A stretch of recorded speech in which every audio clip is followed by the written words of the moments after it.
Este capítulo no habría sido posible sin el apoyo de nuestros mecenas en Patreon. Podéis suscribiros en el link de la biografía.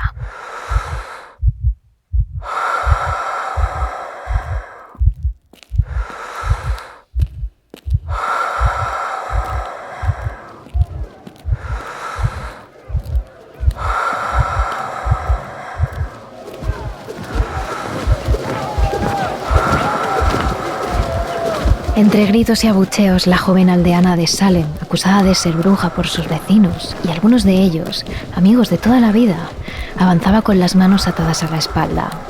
Lo hacía acompañado de 2 personas, que serían las encargadas de poner la soga sobre su cuello y de quitar el tablón de madera bajo sus pies para acabar con su vida, para ser ahorcada. Entre la muchedumbre, los 2 hombres, grandes y fuertes, apartan a las personas que se agolpan sobre la bruja. Le escupen, le insultan y alargan sus brazos para tirarle del pelo y arañar su piel. Poco a poco, el grupo de 3 avanza lentamente hasta llegar a uno de los árboles más grandes de la localidad de Salem, de cuya rama más gruesa cuelga una soga que se balancea de un lado a otro, mecida por el frío viento de aquella mañana gris.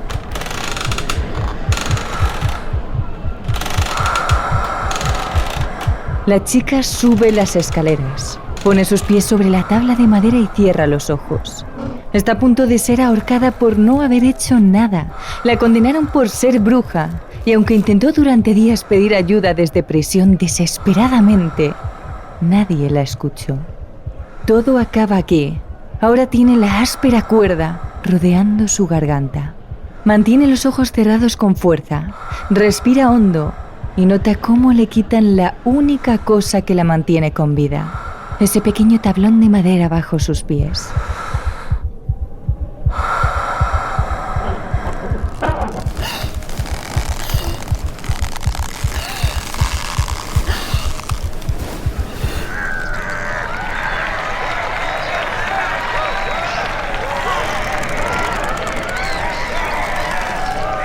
Pero esto es solo el principio de una oleada de juicios, muertes y acusaciones por brujería en la ciudad de la costa al norte de Massachusetts.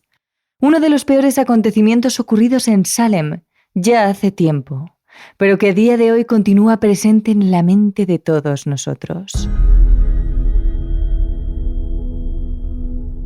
Terrores nocturnos con Emma Entrena y Silvia Ortiz.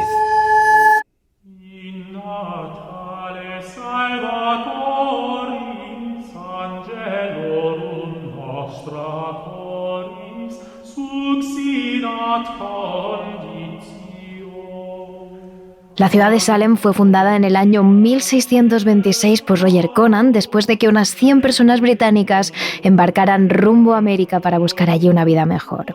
El verdadero motivo de este viaje no eran las malas condiciones de vida o las continuas guerras, sino la religión. Todas estas personas que partieron hasta Estados Unidos eran puritanas y afirmaban que en su país los anglicanos les miraban con asco y les discriminaban por tener una ideología diferente. ¿Cuál es la diferencia entre ambas religiones? La puritana es mucho más intensa que la anglicana, ya que según afirman los primeros, estos últimos no son lo bastante radicales en sus creencias. Todavía siguen vinculados con Roma y les acusan de estar demasiado cerca del poder, preocupándose más de hacer política que de salvar las almas de sus feligreses. Pero volvamos a esta historia. Después de que aquel grupo de puritanos se asentaran en ese pequeño territorio, debido a su estratégica ubicación, este no tardó mucho en crecer considerablemente. En pocos años pasó a convertirse en una ciudad grande, con un inmenso puerto que les ayudó a incrementar su economía. Esto permitió que en la iglesia puritana pudiese expandir su palabra con mayor intensidad. Defendían que se trataba de una iglesia totalmente renovada y autogobernada, y poco a poco el poder de esta fue calando más y más en la gente. Finalmente, en 1692, la obsesión por la religión llegó a su punto más alto. Todo Massachusetts se convirtió en un territorio extremadamente creyente y cerrado. Las doctrinas puritanas llegaron hasta tal punto que la gente vivía con un constante sentimiento de culpabilidad. Cada pequeño error, cada detalle, podía convertirse en un pecado que Dios jamás perdonaría y que haría que el diablo se llevase el alma de aquellas pobres personas hasta el mismísimo infierno. El objetivo de todos ellos era conseguir llegar al paraíso una vez acabasen en esta vida, y es por ello que cada segundo tenían presente el mensaje. Así, hasta el mismo día de su muerte. A este intenso sentimiento colectivo se le sumaban además otras circunstancias que en la época agravaron todavía más lo que sería la posterior caza de brujas. Desde mediados del siglo XVI, Inglaterra reconoció la brujería como delito, es decir, las legislaciones de las colonias avalaban la caza de brujas a través de trámites legales totalmente normales. A esta situación se le suma la posición de la mujer por aquel entonces. Prácticamente era nula. Su papel se centraba en la sumisión al hombre. Además, se las tenía consideradas seres débiles que se dejaban llevar hasta por los entes más oscuros, como el mismísimo diablo. Es por ello que cualquier mujer que se saliera de los cánones de por aquel entonces sería considerada alguien fuera de lo normal, rara, y por lo tanto sería acusada de pactar con el diablo y de ser bruja. Sin embargo, todos estos motivos no fueron los principales detonantes de estos cientos de acusaciones y castigos de brujería ocurridos en Salem. Realmente fue una familia en concreto, la del reverendo, el punto de partida de esta terrible historia.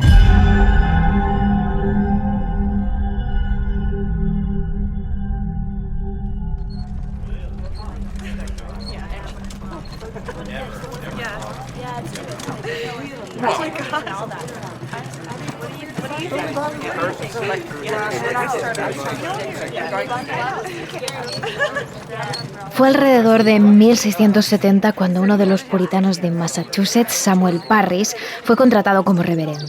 Esto hizo que él, junto a su mujer Elizabeth, su hija Betty, su sobrina Abigail Williams y la esclava de la familia Tituba, junto a su marido John, se mudasen todos juntos a la ciudad de Salem, a una pequeña iglesia recién construida donde ejercería de reverendo. Desde el principio fueron muy bien acogidos en la localidad y los aldeanos prepararon una gran fiesta de bienvenida. Enseguida la familia Parris cuajó con todos los habitantes del pueblo e incluso las más pequeñas conocieron a otros niños que en muy poco tiempo se hicieron grandes amigos. Tiempo después la familia pasó a formar parte de Salem. Eran una pieza indispensable del pueblo, en especial el reverendo, que debía cuidar y guiar a todos los feligreses hacia el paraíso. Al contrario que algunas casas de por aquel entonces, la familia Parris acogía bajo su techo también a la criada y a su marido. Vivían todos juntos. A Tituba la habían contratado desde hacía ya mucho tiempo y mantenía tan bien la casa y cuidaba con tanto cariño a las pequeñas que los padres adoraban que ella viviera allí. Además, a las niñas, Betty y Abigail, les encantaba jugar con Tituba en el bosque.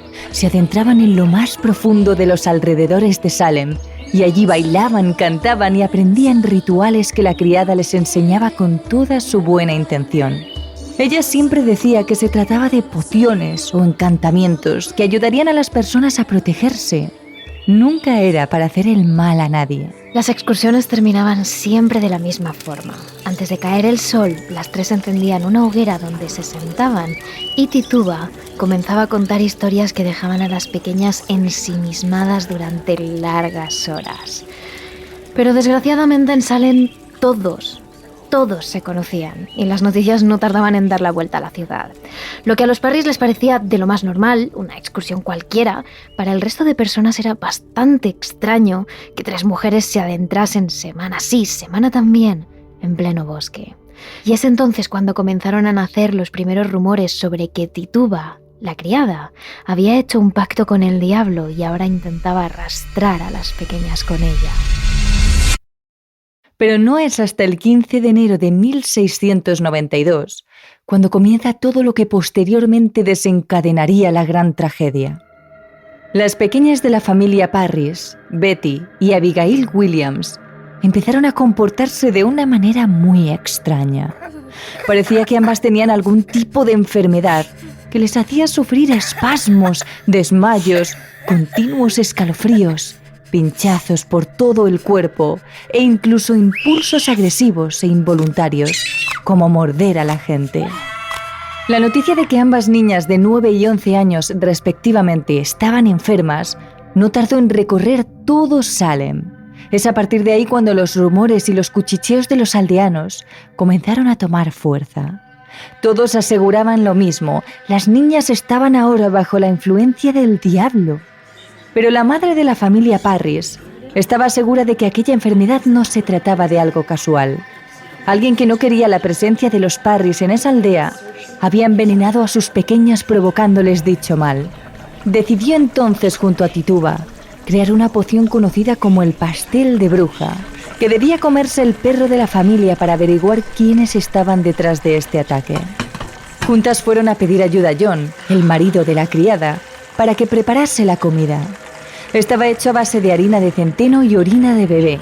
Si el animal tras comerlo desarrollaba los mismos síntomas que las presuntas niñas embrujadas, el diagnóstico quedaría confirmado. Sin embargo, además de no obtener ningún resultado, la gente del pueblo descubrió los planes que ambas mujeres tenían entre manos y las acusaron de brujería. A esta acusación le siguió la de que las niñas también eran brujas, pero gracias a la influencia que tenía su padre en la ciudad, consiguieron calmar un poco las acusaciones, al menos por un tiempo. Pero lo que sí es cierto es que todo Salem quería una sentencia. Necesitaban culpables tras lo sucedido. Nadie se iba a quedar de brazos cruzados ante aquel terrible panorama. Las niñas, además, seguían empeorando. Cada vez estaban más enfermas. Y es entonces cuando, para poner fin a todo esto, se crea un tribunal en la ciudad expresamente para capturar y matar a las brujas que habían atacado Salem y, desgraciadamente, las dos menores fueron las primeras en ser enviadas ante los magistrados. Y evidentemente ninguna de ellas quería morir, así que es entonces cuando deciden acusar a otras 3 personas de ser brujas. La primera fue una mendiga del pueblo, Sarah Good. La segunda acusada era una anciana viuda, Sarah Osborne, y sorprendentemente, la tercera persona señalada por las niñas fue precisamente aquella que las había criado, su propia niñera, Tituba. Fue a partir del día 1 de marzo cuando las 3 mujeres fueron llevadas ante los magistrados para ser interrogadas y examinadas en busca de cualquier marca que pudiese revelar su pacto con el demonio. Tanto Osborne como Good fueron declaradas inocentes, pero Tituba decidió confesar tras ser torturada durante horas.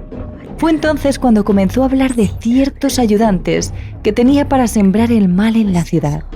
Perros negros, gatos rojos o pájaros amarillos que se habían aliado con el diablo y que ella podía controlar. Además, fue la primera vez que Tituba mencionó al misterioso hombre negro, y a partir de entonces, siempre que era interrogada, la mujer hacía referencia a la misma persona. Se piensa que todo este teatro que montó Tituba a su alrededor, no era más que una coartada para evitar así la prisión y la muerte. Si declaraba su culpabilidad y testificaba ante el magistrado, no habría razón para acabar con su vida. Aunque fuera una bruja, aportaba información esencial al tribunal que estaba al mando de la caza. Pero además, las pequeñas de la familia Parris aseguraron ante el tribunal que ellas sabían ver quiénes eran brujos o brujas. Tenían la capacidad de ver, desde un primer momento, quién se había aliado con el mismísimo diablo. A partir de entonces, tanto las niñas como Tituba tomaron un rol imprescindible en todo esto. La criada, que conocía rumores de ciertas personas que estaban cometiendo diversos delitos, dio sus nombres asegurando que ellos también eran brujos y brujas. ¿Quién mejor para saberlo que ella misma, que tenía un estrecho vínculo con el demonio? Pero desgraciadamente, la población no se quedó contenta con esta situación. Ahora, además del tribunal, las 3 primeras personas sospechosas de ser brujas habían tomado el control de esta situación, y es aquí cuando la cosa comenzó a calentarse. De todas aquellas personas insatisfechas, había una familia en concreto a la que le hervía la sangre al ver cómo los Parris se salían con la suya. Ellos eran los Putnam, una de las 2 familias más poderosas de la zona. En aquella época la ciudad de Salem estaba dividida en 2 territorios, aquel que pertenecía a los Putnam y la otra mitad que formaba parte de los Porters. Durante un largo periodo de tiempo ambas familias consiguieron convivir en paz, pero entraron en conflicto cuando pusieron en común las expectativas de futuro para su ciudad. Eran 2 ideas totalmente diferentes y en lugar de llegar a un término medio y dialogar sobre el tema, ambas familias comenzaron a imponer sus normas por encima de la otra. Es entonces cuando los Putman decidieron aislar la aldea del centro de la ciudad de Salem, ya que las viviendas más a las afueras de la localidad pertenecían a los Porters, y eso les permitía tomar el control sobre la ciudad e imponer sus normas sin la presencia del enemigo. Contrataron a Samuel Parris como reverendo. Tenían la idea de que si creaban una pequeña iglesia a las afueras, permitiría que los aldeanos no se vieran obligados a acudir a la que había en la ciudad, y así, con el tiempo, ambos grupos de habitantes perderían la relación.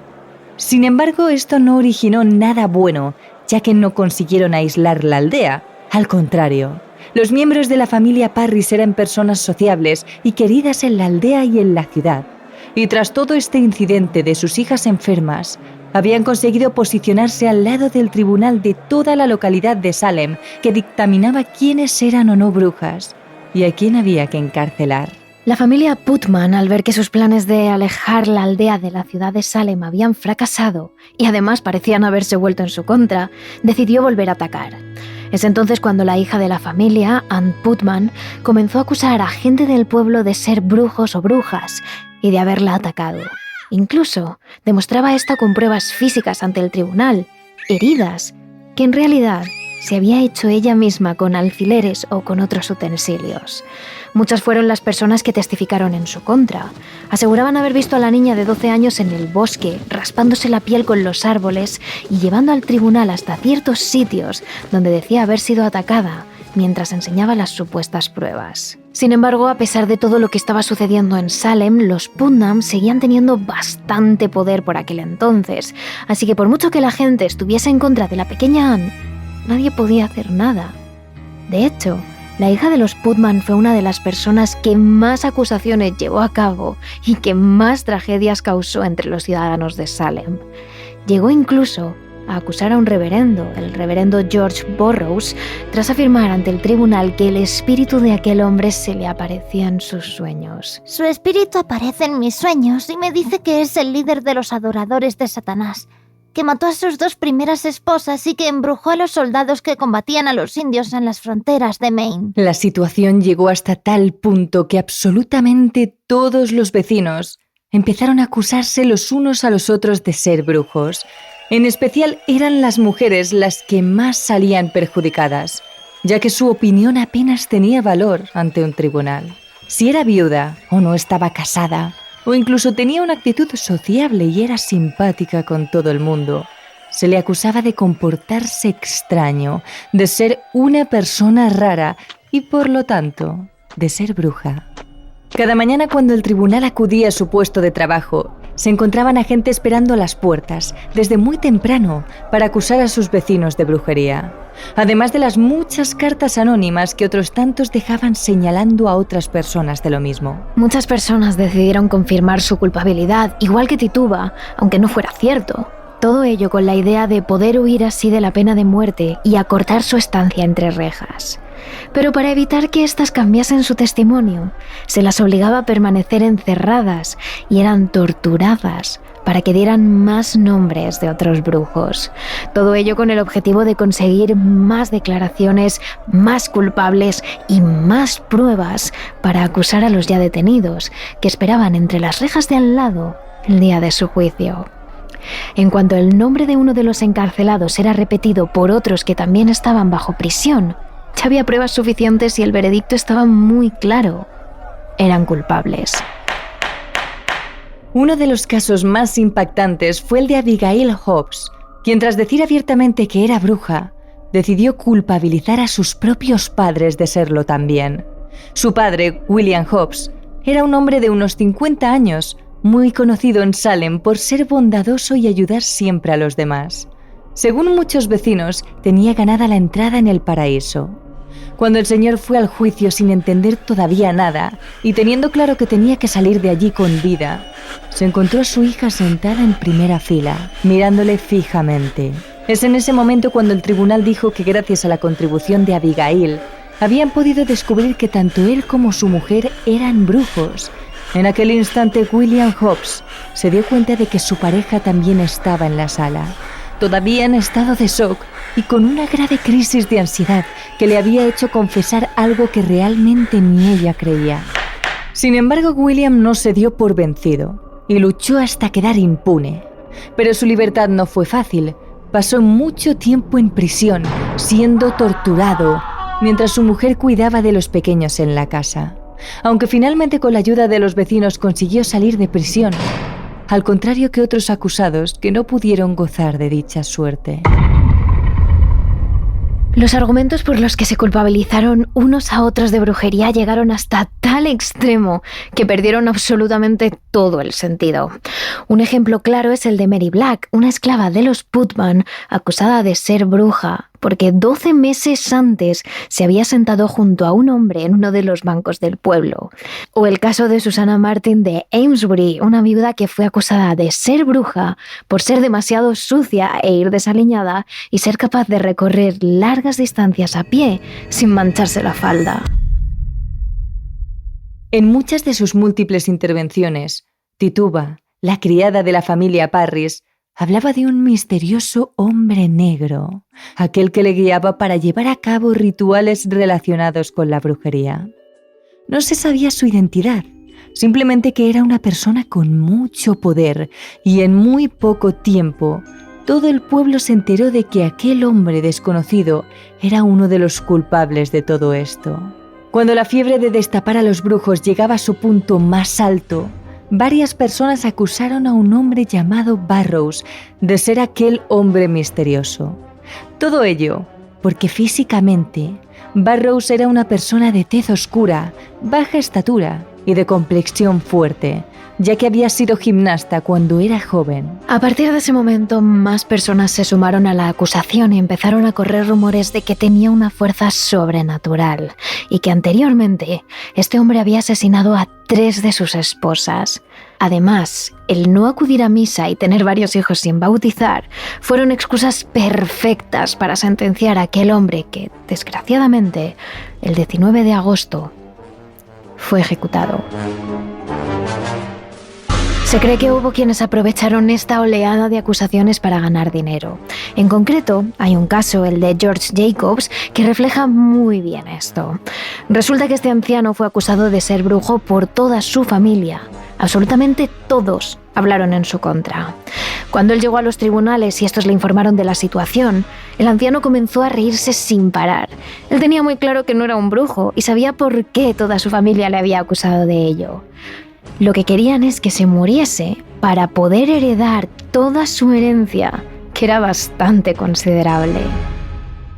Sin embargo, no solo las niñas fueron las encargadas de dar la mayoría de nombres ante el tribunal. Existían otras personas que, de algún modo, consiguieron hacerse un hueco entre los magistrados. Ese es el caso de Samuel Shattuck, un individuo de buena familia que fue uno de los que consiguió culpar a la mayoría de mujeres, que posteriormente fueron colgadas por ser brujas. Lo que llama la atención en este caso es que todas las acusadas eran chicas que habían decidido eludir la amabilidad y cercanía de aquel hombre. Es entonces cuando, al verse rechazado, Samuel no dudaba en culpabilizar a las jóvenes por comportarse de una manera extraña y ser sospechosas de brujería. La situación llegó hasta tal punto de locura que hubo algunas personas, en especial mujeres, que se acusaron a sí mismas de ser bruja. Ann Puddicher, por ejemplo, fue una de ellas. Esta anciana de 70 años, que parecía tener algún tipo de demencia, era la dueña de una de las fortunas más grandes del lugar. Unas chicas acusaron a la mujer ante el tribunal de ser bruja, pero no por hacerlas daño, sino por todo lo contrario. Aseguraban que cuando ésta tocaba sus heridas, se curaban mucho más rápido. Cuando Anne se enteró, en lugar de alegrarse, esto la aterró tanto que ella misma confesó ser una bruja. Otra de las cosas que llaman la atención de todos estos juicios y de esta histeria colectiva es que normalmente los exámenes realizados sobre los acusados de brujería se solían llevar a cabo en lugares privados. Sin embargo, llegados a este punto, los magistrados de Salem decidieron convertirlos en un asunto público al que todos los vecinos podían acudir. Ya no solo era el jaleo y la infinidad de rumores y acusaciones permanentes en las calles del pueblo, sino que durante el propio juicio los vecinos estaban presentes, gritaban a los acusados, les señalaban como culpables y convertían aquellas sesiones en un verdadero infierno. Salem estaba totalmente descontrolada, pero pronto toda esta locura llegaría a su fin.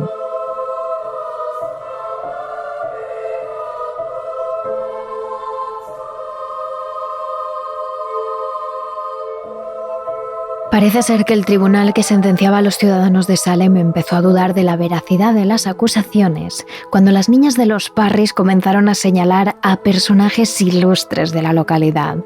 Familias destacadas, algunas con grandes fortunas, de clase social alta, que hicieron que sus argumentos se tambaleasen frente al poder de aquellas personas. Es entonces cuando, poco a poco, las acusaciones dejaron de tener importancia. Los magistrados comenzaron a dudar de absolutamente todos los ciudadanos e incluso las propias vecinas empezaron a pensar que esto se les había ido de las manos. Finalmente, y según los registros, la tragedia de Salem terminó con más de 150 personas encarceladas y con casi 20 personas sentenciadas a muerte. 14 mujeres y 5 hombres fueron enviados a la horca por brujería.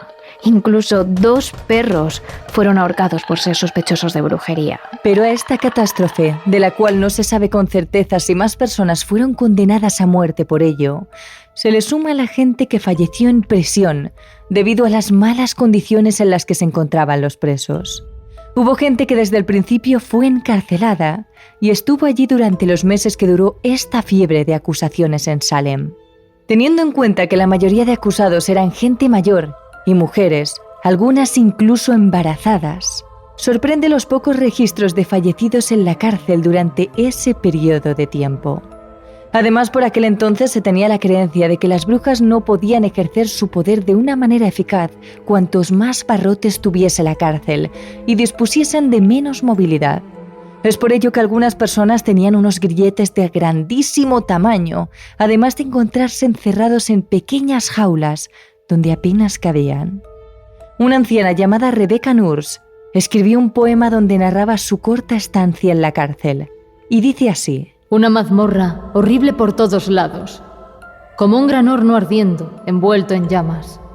No hay luz, sino más bien oscuridad visible. Regiones de dolor, sombras tristes, donde la paz y el descanso nunca pueden morar. La esperanza nunca llega, aunque a todos nos llegará, pero tortura sin fin, alejado de Dios y luz del cielo.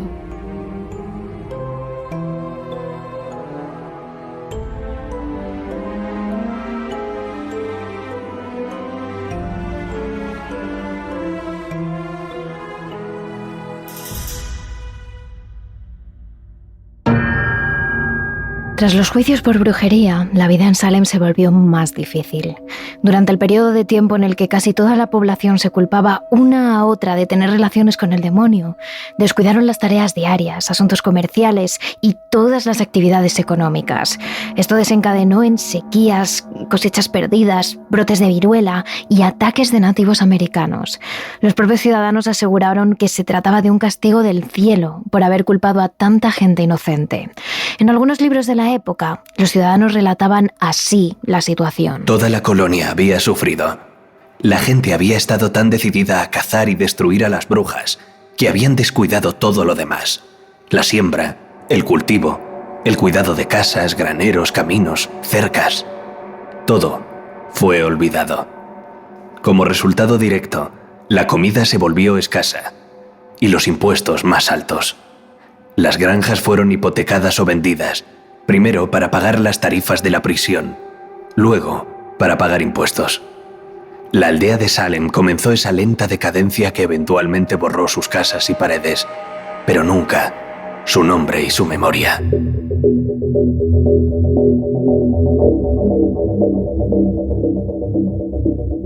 Sin embargo, todo esto no quedó aquí. 4 años después de los juicios, el jurado aprobó un proyecto para restaurar los derechos y el buen nombre de las personas acusadas. Daban 600 libras como indemnización a sus herederos, aunque sí es cierto que no todas las familias reclamaron este dinero, ya que algunas personas no querían que sus familiares, víctimas acusadas de brujería, figurasen en dicha lista. Incluso algunos de los supervivientes demandaron a las personas involucradas en los juicios, y la propia Anne Putman, en 1706, se disculpó públicamente por su papel en los juicios y dijo estar muy arrepentida de todo lo que hizo. Ante la Iglesia y las familias afectadas, aseguró que lo hizo engañada por Satanás. Pero no fue hasta el año 1957, casi 250 años más tarde de lo ocurrido, cuando Massachusetts se disculpó formalmente. En 1991 comenzaron los trámites para llevar a cabo un memorial de las brujas de Salem en esa misma ciudad, un monumento de piedra blanca en la que constasen todos los nombres de las víctimas inocentes que fueron acusadas de brujería. Pero sorprende que recientemente, el 31 de octubre de 2001, se modificó dicha disculpa nombrando, ahora sí, a todos los asesinos e involucrados en los altercados de Salem tras años de investigación.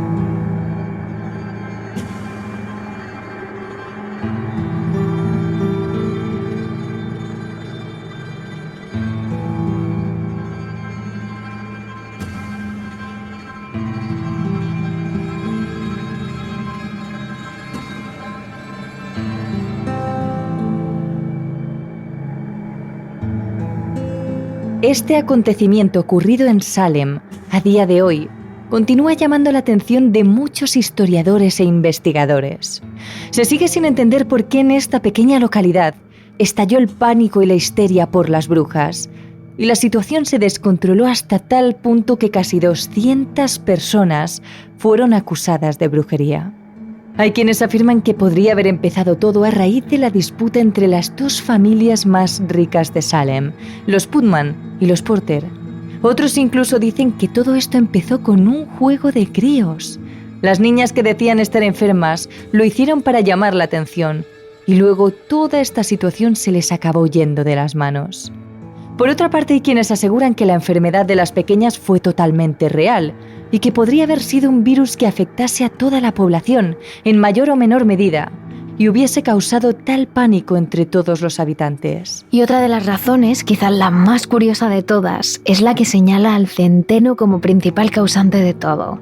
Existe una intoxicación por cornezuelo de centeno, una enfermedad conocida como ergotismo o fuego de San Antonio, donde el cereal con el que se elabora el pan posee una toxina, la ergotamina, de la que deriva el LSD o el ácido lisérgico y provoca alucinaciones a quien lo consume.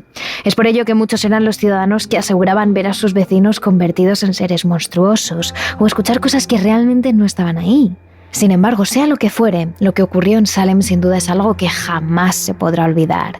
La sociedad que se creó bajo una religión que promovía el amor entre hermanos acabó convirtiéndose en el pueblo de gente que se analizaba constantemente, desconfiando hasta de su propia sombra.